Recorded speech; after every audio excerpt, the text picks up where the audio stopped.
آج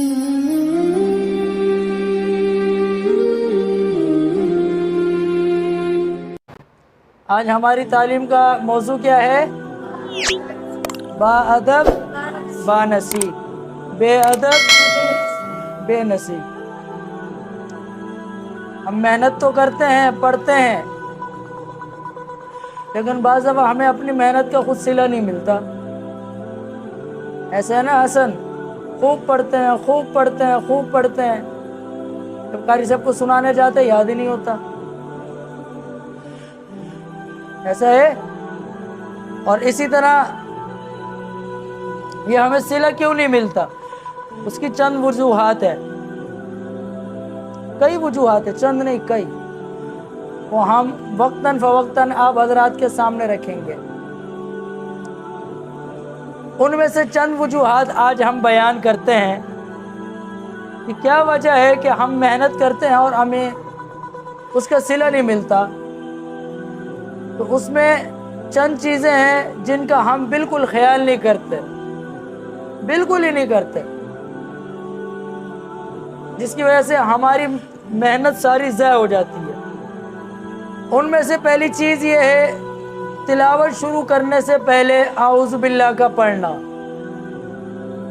جو اعوذ باللہ سے تلاوت کی ابتدا کرے گا، بسم اللہ الرحمن الرحیم سے تلاوت کی ابتدا کرے گا،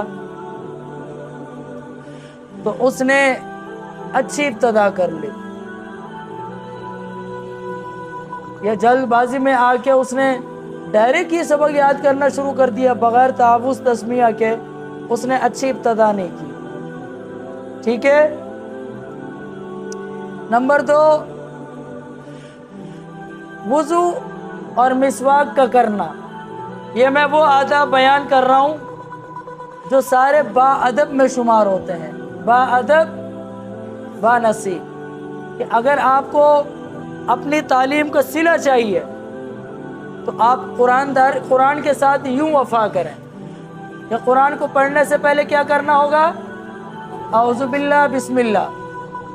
اس کے بعد ایک اور چیز، وضو مسواک کے ساتھ کرنا ہے، وضو مسواک کے ساتھ کرنا ہے۔ مسواک آپ صلی اللہ علیہ وسلم کی بہت ہی پیاری سنت ہے۔ دنیا سے رخصت ہوتے ہوئے بھی حضرت عائشہ رضی اللہ تعالی عنہ سے فرمایا مجھے مسواک کرا دے، اتنی پیاری سنت ہے، ہم اس کو معمولی بنا پر چھوڑ دیتے ہیں۔ مسواک جیب میں ہاتھ ڈالا نہیں ہے، کہاں ہے؟ وہ تو اوپر بھول گیا، اچھا اب کون لینے جائے، بس ایسے وضو کر لو۔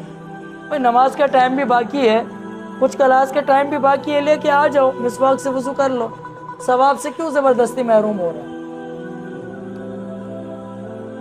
نمبر 3، پاک صاف لباس پہننا۔ یہاں بھی ہمارے اندر بہت کوتاہی ہے۔ جمعہ والے دن کپڑے پہنیں گے اور شیطان کے فضل و کرم سے جمعرات والے دن پھر اتاریں گے، بیچ میں نہ نہانا نہ دھونا۔ اب تو ذرا ٹھنڈا موسم شروع ہو گیا، گرمی میں بھی یہی حال۔ بھائی ٹھنڈا موسم ہو، چلو زیادہ ٹھنڈا موسم ہے جہاں پر، وہاں دیکھ لے بھائی جسم میں خارش وارش ہو رہی ہے تو تھوڑا نہا دھو کر لیں۔ سر کھجائیں گے، گھٹنا کھجائیں گے، پیٹھ کھجائیں گے، نہائیں گے نہیں۔ کیوں نہیں نہائیں گے؟ سستی۔ اسی طرح آپ نے صبح کپڑے پہنے، آپ کھیلے کودے، کپڑے گندے ہو گئے، مٹی لگ گئی، دوبارہ پہنے آپ؟ نہیں جی، صبح تو پہنے تھے میں نے، اور ان گندے کپڑوں کو پہن کر رگڑا دیا جا رہا ہے۔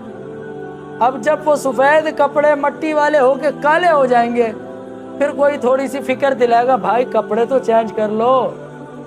اب خیال آئے گا ہاں یار یہ بھی چینج کرنا ہے۔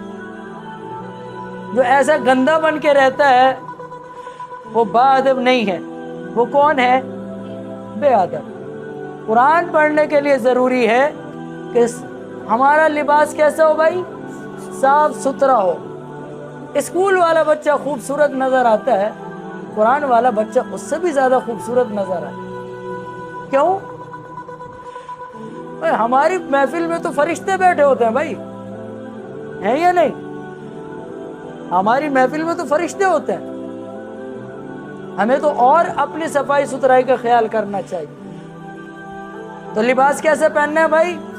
صاف ستھرا۔ آپ نے صبح کپڑا پہنا، گندا ہو گیا، فوراً چینج کریں، انتظار نہ کریں 3 دن کا، کر لیں۔ تجوید کے ساتھ بھی قرآن پڑھنا یہ با ادب بچوں کا شعور ہے کہ قرآن کیسے پڑھنا؟ تجوید کے ساتھ، پرانے زمانے والے بوڑھوں کی طرح نہیں پڑھنا۔ ہاں، اعوذ باللہ، ہم نے تو سنا اس لیے ہمیں یاد بھی ہے۔ تو تجوید سیکھیں، بہت ضروری ہے۔ جس کو بھی آپ کے گھر میں ابو دادا تجوید سے قرآن نہیں پڑھتے، سکھائیں آپ ان کو، آپ خود جو سیکھ رہے ہیں